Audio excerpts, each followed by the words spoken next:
दलितांचे, ओबीसींचे, आदिवासींचेच नव्हे तर इथल्या ब्राह्मणासहित संपूर्ण भारतवासियांचे उद्धार करते महामानव डॉक्टर बाबासाहेब आंबेडकर, ज्या ज्या महामानवांनी, ज्या ज्या महान स्त्रियांनी समानतेचा पुरस्कार केला, लोकशाहीचा पुरस्कार केला, अशा सर्वच तमाम महापुरुषांना दिवार अभिवादन। आज या झरी नगरीमध्ये मोठ्या थाटामाटामध्ये या ठिकाणी भीम जयंती साजरी होत आहे।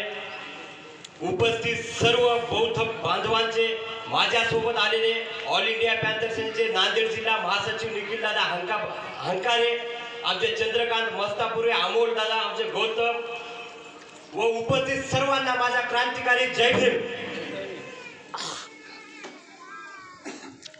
पहा, सूर्य तर हजारो वर्षापासून होता, सूर्य हजारो वर्षापासून होता, पण आपल्या जीवनात प्रकाश तेव्हा झाला जेव्हा या महामानवाचा जन्म झाला। आणि हा विषय भाषणाचा आणि खूप वेळ झाला ऐकायलो, काहीतरी भाषण करायले। 1956 पासून भाषणच करत आलो आपण, 1956 पासून आपण भाषणच देत आलो। आपल्याला आउटपुट काय झालं, काय मिळालं आउटपुट? एकट्या बाबासाहेबांनी एवढं सगळं करून गेलं, आपण काय केलं? बाबासाहेबांनी जे काय केलं ते टिकवण्याचं तरी आपण काम केलं का? ही मोठी खंत आहे।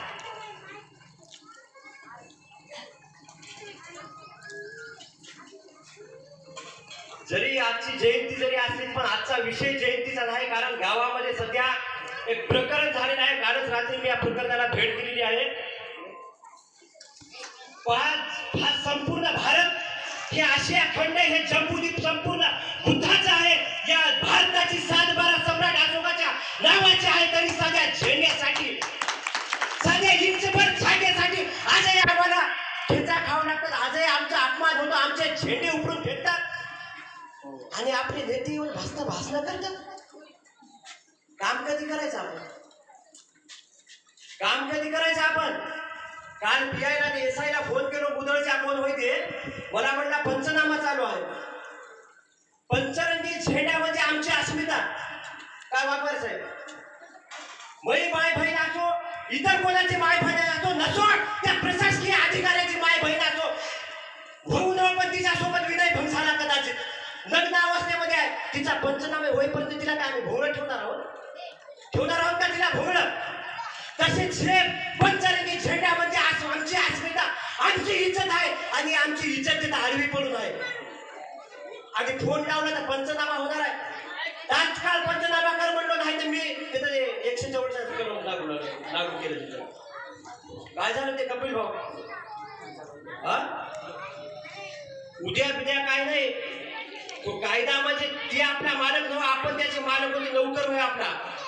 त्याच्यामुळे सगळ्यात महत्वाचा आजचा विषय आपला ते झेंडा आहे। ते झेंडा मान सन्मानानं, स्वाभिमानानं, अभिमानानं नियोजित जागेवर लावायचं, हेच या कार्यक्रमाचा उद्देश राहील।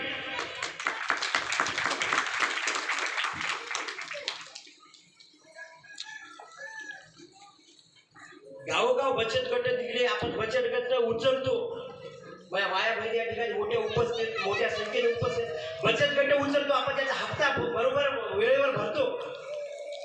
आमच्या महाराष्ट्रामध्ये मला तुमच्या इकडे असेल नसेल मला माहित नाही, एखाद्या शेजाऱ्याचे हात उसने पैसे घेतो, आपण परत करतोय नाही? शेजारी असो किंवा दुसरं कोण्या का माध्यमातून आपण एखाद्याचं कर्ज घेतो, आपण परत करतो, कोण्या का माध्यमातून होऊन आपण प्रयत्न करतो। मग बाबासाहेबांना 4 लेकरं मातीत काढले, हा लपेसला मान सन्मान शान केला, मनुवाद्यानं वारीत टाकला, आमच्या रमाईला वारीत टाकलं, गौऱ्या त्या माईने आमच्यासाठी टाकल्या आणि त्या माईचे, त्या बापाचे उपकार आपण विसरलो। त्या बाबासाहेबाच्या कर्जाची आपण परतफेड करण्याचा साधा विचार केला का? साध्या कर्ज राहिले तर आपण परतफेड करतो, पण बाबासाहेबाच्या कर्जाचं काय? बाबासाहेबांनी जे संविधान रूपी, आरक्षण रूपी आपल्याला कर्ज दिलं, त्या कर्जाचं काय? त्या कर्जाची परतफेड म्हणजे आजच्या कार्यक्रमाचं आयोजन आहे, बाकी दुसरं तिसरं काय नाही। नाचायचं असेल तर संध्याकाळी जयंती आहे, पण हे प्रबोधनाचा कार्यक्रम त्या कर्जाची परतफेड करण्यासाठी आलेला आहे। ते आमच्या कोण आहे ते कार्यकर्ता? कपिला, तुमचा भाऊ, बाबासाहेबाच्या पंचरंगी झेंड्यासाठी, आमच्या अस्मितेसाठी आत्मदहनाचा इशारा दिला होता, आत्मदहन करण्याचा प्रयत्न केला. त्याचं मी ज्वलंत आंबेडकरवादाचा पुरस्कार करणारा लढाऊ वैचारिक आक्रमक असलेलं अराजकीय क्रांतिकारी सामाजिक संघटन म्हणजेच भीम टायगर सेना या क्रांतिकारी सामाजिक संघटनेच्या वतीने भाऊ तुमचं हार्दिक हार्दिक हार्दिक अभिनंदन करतो. कोणत्या टायमाला फोन लावा, आम्ही सोबत आहोत. हे भाषणाला चालेल, पण आज या ठिकाणच्या झेंड्याचा निकाल लावल्याशिवाय या गावाच्या बाहेर कोणी जायचं नाही. एवढ्या ठिकाणावर सांगतो.